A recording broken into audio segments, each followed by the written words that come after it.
Oi, gente, eu tô com mais uma blusa aqui que rasgou.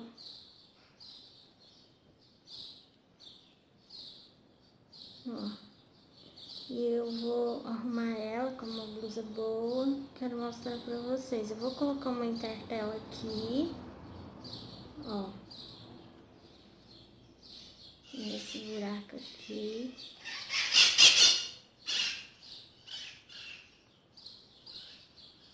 Vou passar o ferro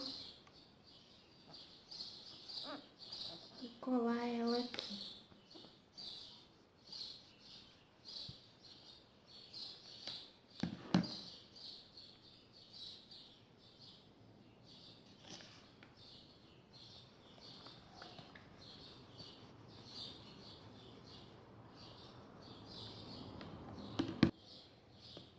Só pra não abrir mais, ó.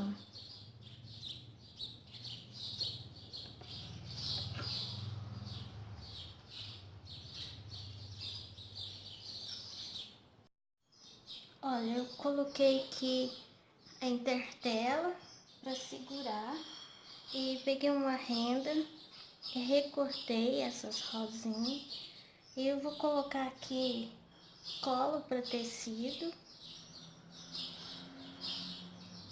em volta.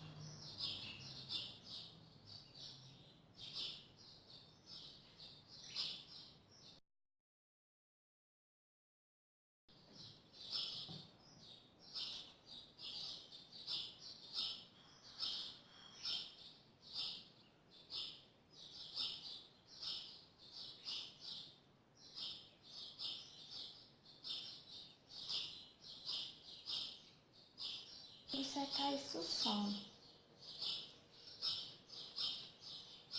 Não coloque em cima da blusa assim, gente.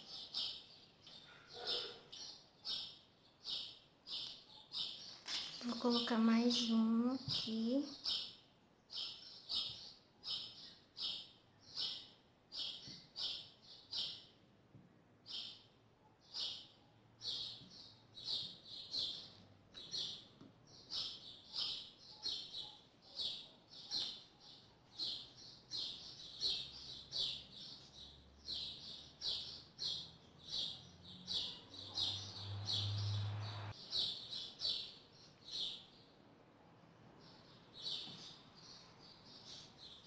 E aí é só deixar secar.